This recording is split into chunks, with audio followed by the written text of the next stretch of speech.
अस्सलाम वालेकुम फ्रेंड्स, इस वीडियो में मैं आपको हीलियम 10 का इंट्रोडक्शन दूंगा जो अमेज़ॉन पे प्रोडक्ट रिसर्च के लिए यूज़ किया जाता है। तो हीलियम 10 बेसिकली एक पेड टूल है जो आपको परचेज़ करना होगा अगर आपने प्रोडक्ट रिसर्च करनी है या आपने वीए की सर्विसेज प्रोवाइड करनी है तो भी। तो आइए स्टार्ट करते हैं। हीलियम 10 एक पेड टूल है जिसको हम प्रोडक्ट रिसर्च के लिए यूज़ करते हैं और इससे किसी भी प्रोडक्ट का हम डाटा निकाल सकते हैं। फॉर एग्जांपल उसकी मंथली सेल्स कितनी आ रही हैं, उसका रेवेन्यू कितना आ रहा है, या उसके रिव्यूज़ वगैरह, या वो कब से सेलिंग कर रहा है, या सारा डाटा यानी उसके ऊपर हम एनालाइज कर सकते हैं। तो ये टूल आपने कहाँ से डाउनलोड करना है, आपने जाना है क्रोम एक्सटेंशंस में और यहाँ पे आके हीलियम 10 ये आपने सर्च करना है। तो शुरू में ही पहले नंबर पे आपको नज़र आ जाएगा हीलियम 10 का टूल। यहाँ से ये पहले से मेरे पास इंस्टॉल है इसलिए मुझे ये इंस्टॉल करने का ऑप्शन नहीं दे रहा। तो यहाँ से आपने डाउनलोड करना है, लेकिन ये सिर्फ डाउनलोड करने से फ़ायदा नहीं है। जब तक आप इसका पैकेज परचेज़ नहीं करेंगे या किसी से आप शेयरिंग पे ख़रीदेंगे नहीं, तब तक आप इस पे काम नहीं कर सकते। तो मैंने ये ऑलरेडी परचेज़ किया हुआ है, इसलिए अब इसको ट्राई करते हैं कि कैसे ये काम करता है। तो लास्ट टाइम हमने जो प्रोडक्ट रिसर्च की थी उसी का हम डाटा एनालाइज करते हैं। जिम्नास्टिक रिंग्स, ये हमारा मेन कीवर्ड था, इसके ऊपर हम हमारी सारी प्रोडक्ट्स लोड हो रही हैं। तो साथ ही हम हीलियम 10 को ओपन करके और ये जो एक्सरे टूल है इसके अंदर, इस पे हम क्लिक करेंगे तो ये सारी प्रोडक्ट्स का डाटा हमें दिखा देगा। पहले इसको हम ड्रैग करके फुल स्क्रीन पे ले आते हैं ताकि हम ज़्यादा से ज़्यादा प्रोडक्ट्स को देख सकें। तो अब इसमें देखें कि ये लिस्टिंग्स हैं, उनके टाइटल है और ये प्रोडक्ट का एसिन है। एसिन ऐसे ही होता है जैसे क्लास में किसी का रोल नंबर होता है, यानी हर प्रोडक्ट का एक यूनिक एसिन होगा जो अमेज़ॉन खुद उसको देता है। तो ये इसका ब्रांड नेम है, कौन सा ब्रांड सेल कर रहा है, सेलिंग प्राइस है यहाँ पे। फिर उसके बाद ये सेल्स हैं, सेल्स कितनी है कि मंथली सेल्स यहाँ पे ये दिखा रहा है कि इसकी एक महीने के अंदर सेल्स कितनी आ रही हैं। तो अगर 1300 सेल्स आ रही हैं और ये 800 है, 1100 है, यानी काफ़ी हाई सेल्स वॉल्यूम है इन प्रोडक्ट्स का। तो ये प्रोडक्ट अच्छी लग रही है इस तरह से। उसके बाद ये सेल्स ग्राफ है।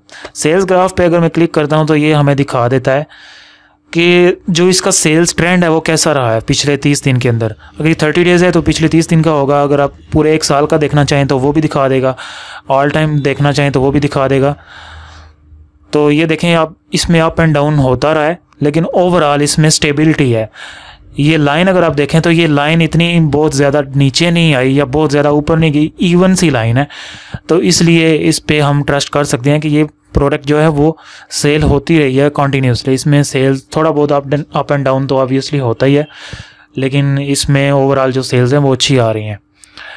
तो ये सेल्स ग्राफ हो गया। उसके बाद रेवेन्यू है। रेवेन्यू मींस कि पिछले एक महीने में उसने कितना रेवेन्यू जनरेट किया। ये सारा डाटा जो भी दिखा रहा है यहाँ पे, ये सारा एक मंथ की सेल्स का डाटा जो है वो शो करा रहा है। उसके बाद BSR है। BSR mean best seller rank, यानी ये जो कीवर्ड हमने सर्च किया था जिम्नास्टिक रिंग्स, इसके ऊपर इसको अमेज़ॉन ने एक बेस्ट सेलर रैंक दिया है उस कैटेगरी के अंदर। यानी जिस कैटेगरी के अंदर ये प्रोडक्ट फॉल कर रही है उस कैटेगरी में ये कौन से नंबर पे आ रही है। जितना ये लो होगा उतना वो प्रोडक्ट के लिए बेहतर है। BSR को अब इस तरह से समझ लें कि जब आप किसी कैटेगरी के अंदर सेल कर रहे हों, उस कैटेगरी के अंदर बहुत सी लिस्टिंग्स होंगी, बहुत सी डिफरेंट टाइप्स ऑफ प्रोडक्ट्स होंगी। तो उस कैटेगरी के अंदर आपको अमेज़ॉन ने कौन से नंबर पे रखा है ये बता रहा है 6523, यानी ये BSR है इसका, इस प्रोडक्ट का। तो ये बहुत अच्छा BSR है। इससे भी लो हो तो वो और ज़्यादा बेहतर है, लेकिन ये भी एक अच्छा BSR है। तो जितना हाई होगा उतना प्रोडक्ट के लिए अच्छा नहीं होगा। ये आप देख सकते हैं, ये 9000 है तो इसकी सेल्स थोड़ी डाउन है। ये 9100 है, इसकी सेल्स उससे ज़्यादा हैं।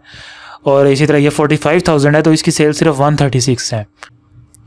उसके बाद यहाँ पे FBA फ़ीस बता रहा है। FBA फ़ीस मीन्स कि अमेज़ॉन प्रोडक्ट शिप करने की जितनी वो फ़ीस ले रहा है आपसे, वो फ़ीस कितनी है। तो होता क्या है कि जब भी आपको ऑर्डर आता है अमेज़ॉन खुद ही उसको पैक करके खुद ही डिलीवर करता है, तो उस सर्विस प्रोवाइड करने के वो चार्जेस लेता है। तो इस सेलर से वो $12.97 चार्ज कर रहा है, इससे 10.48 चार्ज कर रहा है। ठीक है, वो प्रोडक्ट की सेलिंग प्राइस पे भी डिपेंड करता है, उसकी डायमेंशंस, उसके वेट पे भी डिपेंड करता है। तो ये अप एंड डाउन हो सकती है। उसके बाद एक्टिव सेलर्स कितने हैं। एक्टिव सेलर्स मीन कि इस लिस्टिंग के साथ और कितने बंदे सेल कर रहे हैं। वो कैसे सेल कर रहे हैं कि फॉर एग्जांपल पेप्सी की फ्रेंचाइज है, तो पेप्सी एक खुद से कंपनी है, लेकिन उसने आगे से होल सेल पे फ्रेंचाइजीज या उससे आगे होल सेलर्स रखे हुए हैं जो उसकी प्रोडक्ट को सेल करते हैं। तो इसी तरह यहाँ पे भी होता है।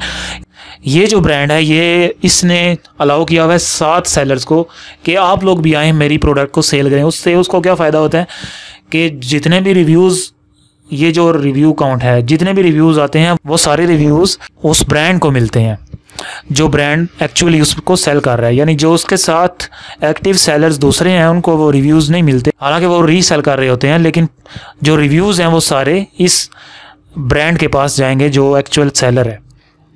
ठीक है, तो रिव्यूज़ जितने ज़्यादा होंगे उतना वो ब्रांड स्ट्रांग होता जाएगा, तो वो इस मकसद के लिए वो अलाउ कर देते हैं। तो ये रिव्यूज़ रेटिंग है। रिव्यू रेटिंग मीन्स के आउट ऑफ 5 कितने स्टार्स लोगों ने दिए हैं। 5 में से 4.7 हो सकता है, 4.8 हो सकता है। तो अगर ये 4.5 से अबव रेटिंग हो तो बहुत अच्छी कंसीडर की जाती है। तो आगे हम देख लेते हैं इमेजेस के इस लिस्टिंग पे कितने इमेजेस उसने लगाए हैं। 7 इमेजेस लगाए हैं, 9 तक लगा सकते हैं आप, लेकिन इसने 7 लगाए हैं। Review velocity. Review velocity means के पिछले 30 दिन के अंदर उसकी रिव्यूज़ की रेशो क्या रही है, कम हुए हैं, ज़्यादा हुए हैं।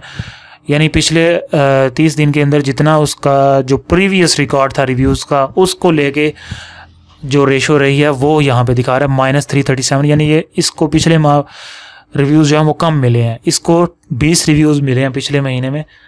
और इसी तरह ये आगे बाय बॉक्स बता रहा है कि जिस तरह हमने पहले देखा कि एक्टिव सेलर्स कितने हैं। एक्टिव सेलर्स में से एक बंदा ऐसा होता है जिसके पास बाय बॉक्स होता है। बाय बॉक्स मीन्स जब भी आप प्रोडक्ट ओपन करेंगे तो सबसे पहला जो सेलर शो होगा, 7 सेलर्स हैं, उनमें से सबसे पहला जो सेलर शो होगा, जो मेन फ्रंट पेज पे शो होगा, उसके पास बाय बॉक्स है। बाय बॉक्स विन किया जाता है ताकि हम सबसे पहले शो हों और हमारी प्रोडक्ट पे वो सेल्स आएँ। तो इसकी डिफरेंट टेक्निक्स होती हैं, वो हम बाद में डिस्कस कर लेंगे, लेकिन यहाँ पे उसकी ज़रूरत नहीं है क्योंकि वो होलसेल में आ जाता है। लेकिन हम यहाँ पे सिर्फ प्राइवेट लेबल को डिस्कस कर रहे हैं, तो प्राइवेट लेबल और होलसेल का भी डिफरेंस मैं आपको क्लियर कर दूंगा बाद में। तो ये यहाँ तक हो गया। उसके बाद कैटेगरीज में आ गए कि स्पोर्ट्स एंड आउटडोर कैटेगरी में ये प्रोडक्ट सेल हो रही है। सारे सेलर जो हैं वो इसी कैटेगरी के अंदर सेल कर रहे हैं। साइज़ टियर, ये अमेज़ॉन खुद सजेस्ट करता है कि आपकी प्रोडक्ट का जो डायमेंशंस हैं, जो उसका वेट है, उस वेट या डायमेंशन के हिसाब से वो कौन से टियर के अंदर फॉल करती है। तो वो यहाँ पे लार्ज स्टैंडर्ड साइज़, क्योंकि इसका जो साइज़ है वो थोड़ा बड़ा है और इसका वेट भी ज़्यादा है। ये इंचेस में डायमेंशंस है इसकी सारी, ये सारे सेलर्स की अलग अलग डायमेंशंस हैं, थोड़ी बहुत डिफरेंट है। और ये इसका वेट है। और ये लास्ट पे क्रिएशन डेट, यानी सबसे पहले इसने सेलिंग कब स्टार्ट की, कब से ये लिस्टिंग एक्टिव है। ठीक है, तो ये सारा हीलियम 10 का टूल है। और इसके अलावा यहाँ पे देखें कि ये यहाँ पे इसका मेन कीवर्ड बता रहा है जो हमने अमेज़ॉन पे सर्च किया था, यानी इस कीवर्ड के साथ ये सारा रिज़ल्ट हमें दिखा रहा है। तो इस कीवर्ड का सर्च वॉल्यूम कितना है, 9336, यानी 10,000 से कम है। तो ये रिज़ल्ट बहुत अच्छा रिज़ल्ट है। अगर बहुत ज़्यादा हाई हो तो वो भी इतना अच्छा कंसीडर नहीं होता, क्योंकि उसके साथ कंपटीशन बहुत ज़्यादा हो जाता है। तो अगर 25-30 हज़ार की रेंज में हो, यानी 5,000 या 6,000 से लेके 25-30 हज़ार तक सर्च वॉल्यूम अगर हो, तो ये बहुत अच्छा सर्च वॉल्यूम होता है। तो इसके अलावा यहाँ पे इसका टोटल रेवेन्यू बता रहा है कि कितना इन सारी लिस्टिंग का जो अकोमुलेटिव जो रेवेन्यू है वो यहाँ पे बता रहा है। और उसके बाद यहाँ पे एवरेज रेवेन्यू, यानी जितनी लिस्टिंग यहाँ पे शो हो रही हैं इस पूरे पेज के ऊपर, ये देख लें आप, 48 सर्च रिज़ल्ट्स यहाँ पे शो हो रहे हैं। इन 48 सर्च रिज़ल्ट्स का जो रेवेन्यू एवरेज आ रहा है वो ही इसने कैलकुलेट करके दिया है। यानी ये टोटल जो रेवेन्यू ये है, इसको डिवाइड कर दिया 48 पे, तो ये वैल्यू आ गई। ठीक हो गया। उसके बाद एवरेज सेलिंग प्राइस, यानी कोई बंदा 30 का सेल कर रहा है, कोई 40 का कर रहा है, उन सब की जब हमने एवरेज निकाली तो वो 43 उसकी सेलिंग प्राइस आ रही है। और ये एवरेज BSR है इसी तरह से, यानी जितना BSR हर सेलर का अलग अलग से है उन सब को उनके टोटल नंबर ऑफ़ सेलर से डिवाइड करके तो उसका एवरेज BSR हमने निकाल लिया। एवरेज रिव्यूज़ भी बहुत इंपॉर्टेंट है कि अगर आपके एवरेज रिव्यूज़ 1000 से लो होंगे तो वो बहुत अच्छी प्रोडक्ट कंसिडर होगी। एवरेज रिव्यूज़ इसलिए क्योंकि हो सकता है कि किसी सेलर के रिव्यूज़ सिर्फ 500 हों, किसी के 600 हों, और एकदम से कोई ऐसा सेलर हो जिसके रिव्यूज़ 5000 आ गए या 10,000 आ गए, तो उससे क्या होगा कि जो एवरेज रिव्यूज़ हैं वो डिस्टर्ब हो जाएंगे। तो अगर ये 414 हैं तो मे बी वो 2000 तक आ जाए, अगर कोई बीच में कोई 20,000 रिव्यूज़ वाला भी एक सेलर आ जाता है तो इसलिए हम कोशिश ये करते हैं कि एवरेज रिव्यूज़ जो है वो भी लो होने चाहिए कि 800-900 रेंज में, अगर 1000 तक की रेंज में हो जाए तो वो एक्सेप्टेबल है। उसके बाद सक्सेस स्टोर बता रहा है कि ये हीलियम खुद से कैलकुलेट करता है कि इस कीवर्ड के साथ इस प्रोडक्ट सक्सेस स्टोर है वो, लेकिन जो इसके ओवरऑल स्टैट्स हैं वो बहुत इंपॉर्टेंट है। तो उसके अलावा एक और फीचर इन्होंने नया यहाँ पे इंट्रोड्यूस करवाया है, find a supplier on Alibaba. Alibaba website है जहाँ पे आप होल सेल से इन्वेंट्री परचेज़ कर सकते हैं इस प्रोडक्ट की। तो ये देखें, जैसे मैंने यहाँ पे क्लिक किया था तो साथ ही ये अलीबाबा के ऊपर इसकी लिस्टिंग्स नज़र आ रही हैं कि आप कौन से सेलर से लेना चाह रहे हैं। ये 3.5 से लेके 5.5 तक इसकी प्राइस है अगर 100 सेट्स आपने परचेज़ करने हैं तो। इसी तरह हर एक ने अपनी अपनी सेलिंग प्राइस रखी है, आप उनके साथ बारगेनिंग करके मज़ीद प्राइस कम करवा सकते हैं, उनसे क्वालिटी की इंश्योरेंस ले सकते हैं, सारी चीज़ें कर सकते हैं। तो ये हम डिटेल में बाद में इस चीज़ को डिस्कस करेंगे। तो ये मैंने हीलियम 10 टूल का आपको एक ओवरऑल सा रिव्यू दे दिया है। तो नेक्स्ट वीडियो में हम इंशाल्लाह इसी तरह जंगल स्काउट का रिव्यू देंगे। So I hope you like this video. Thank you so much and see you in the next video.